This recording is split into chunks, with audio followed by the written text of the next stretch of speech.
সবাই কেমন আছেন? আশা করি আপনি সবাই অনেক ভালো আছেন। আজকে আসলাম একটা নতুন ভিডিও নিয়ে।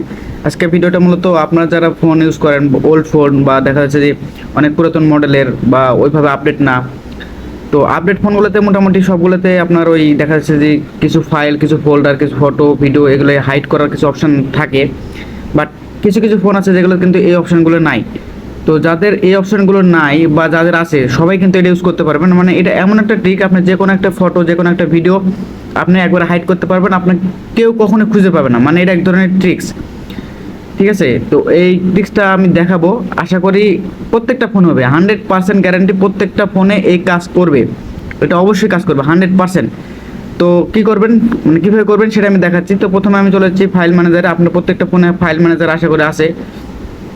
তো জাস্ট ফাইল ম্যানেজার আমি চলে গেলাম। তো ফাইল ম্যানেজার আসার পরে তো এখানে আমি স্টোরেজে যাচ্ছি। তো দেখুন আমার কিন্তু এগুলো সব ফোল্ডার।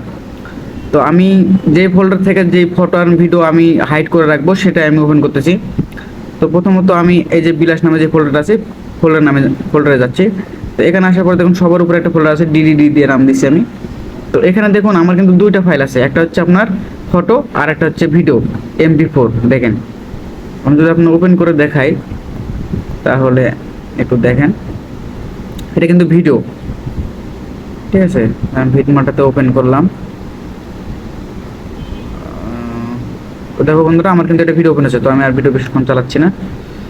তো এখানে আসার পরে তো এটা কিন্তু এখন দেখা যাচ্ছে, এটা কিন্তু সবাই পাবে, আমার গ্যালারি থেকেও দেখা যাবে এবং এখান থেকেও কিন্তু দেখতে পাবে। তো আমার কোনো লক নাই বা কোনোভাবে আমি লক করতে পারতেছি না, কিন্তু এই ফটোটা আমার কেউ যদি দেখতে না পায়, কেউ আমার হাতে ফোনটা নিলে সেটা আমি কীভাবে করব?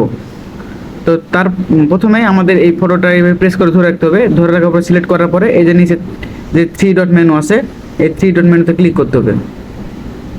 তো এখানে ক্লিক করার পরে দেখুন বন্ধুরা, এখানে কিন্তু একটা রিনেম অপশন আছে। তো জাস্ট এই রিনেমে ক্লিক করতে হবে।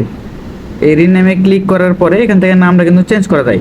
আমরা সবাই জানি যে এখান থেকে নাম কিন্তু চেঞ্জ করা যায়। তো এটা আমার ফটো, মাই ফটো আমি দিলাম।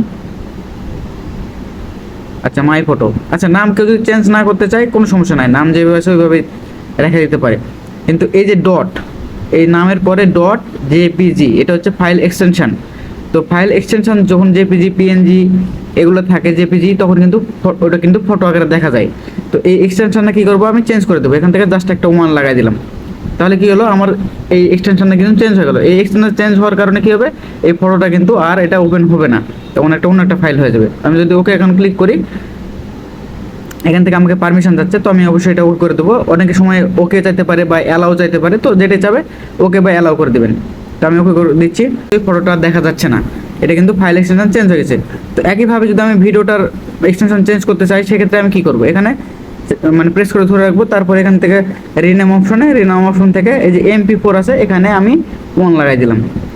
তারপরে ওকে এন্ড পারমিশন ওকে, তাহলে কিন্তু এটাও কিন্তু হাইড হয়ে গেল।